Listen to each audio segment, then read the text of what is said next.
How do we measure the life of a man? By his inventions, his failures, or the way he reshaped entire industries? Today, we step into the extraordinary journey of Steve Jobs, a man who redefined technology, design, and the way we connect with the world. Born on February 24th, 1955, in San Francisco, Steve Jobs entered life under unusual circumstances. He was adopted by Paul and Clara Jobs, a working-class couple who would provide him with stability and a supportive environment despite financial challenges.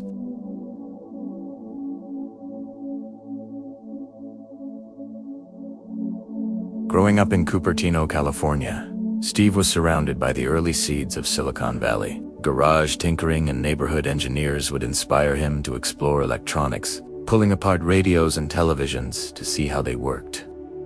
Steve's curiosity was not limited to machines. He had a restless spirit, often searching for deeper meaning. In high school, he experimented with philosophy, spirituality, and even alternative lifestyles, planting seeds for the unique vision that would later define his career.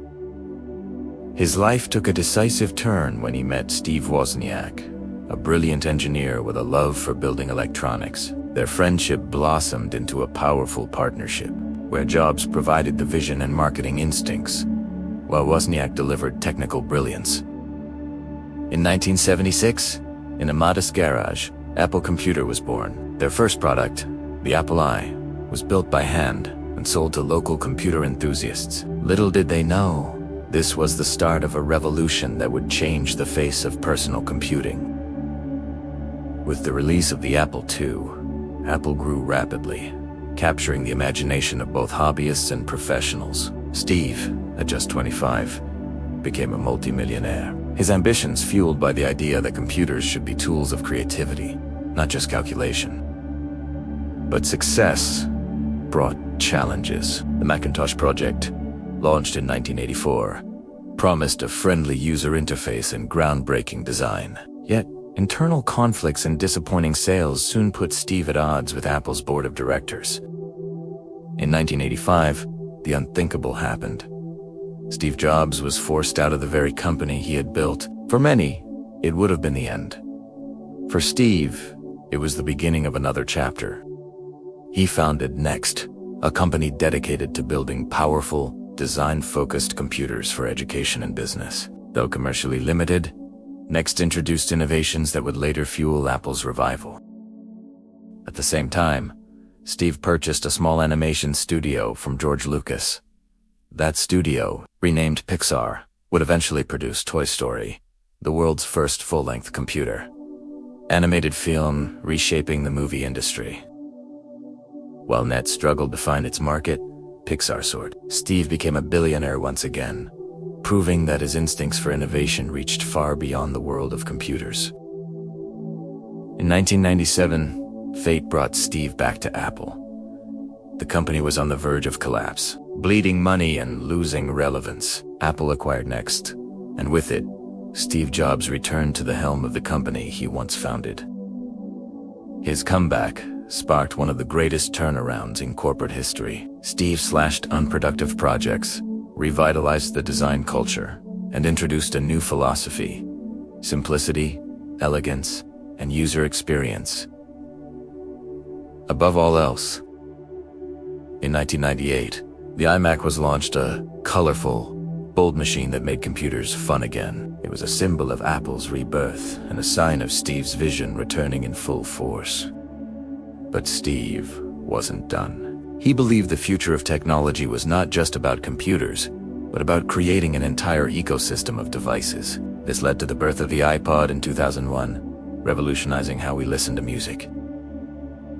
With iTunes and the iTunes Store, Apple connected hardware, software, and content in a seamless way, transforming the music industry and setting the stage for even greater innovations. In 2007, Steve unveiled the iPhone. Standing on stage, he introduced a widescreen iPod, a phone, and an internet communicator. The world gasped as it realized this was not three devices, but one. The iPhone changed everything. It redefined what a phone could be, reshaped industries from photography to communication, and set Apple on the path to becoming the most valuable company in the world.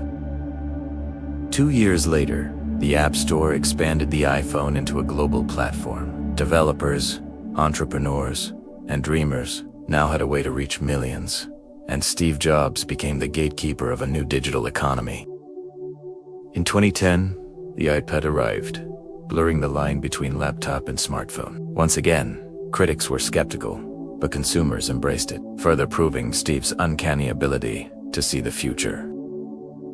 Behind the scenes, Steve's health struggles grew. Diagnosed with pancreatic cancer in 2003, he continued to work with relentless passion, hiding much of his suffering from the public eye. His resilience became legendary. Even when frail and visibly weak, he took the stage to unveil new products, embodying the spirit of innovation and determination. Steve Jobs was more than a businessman. He was a storyteller, an artist, and a visionary who merged technology with the humanities, insisting that design mattered as much as engineering. His perfectionism was infamous. Employees often described his intensity as both inspiring and intimidating, but it pushed Apple to heights few companies could ever reach. On October 5, 2011, Steve Jobs passed away at the age of 56. The world mourned, not just the loss of a CEO, but of a creative force who had reshaped how humans interact with technology.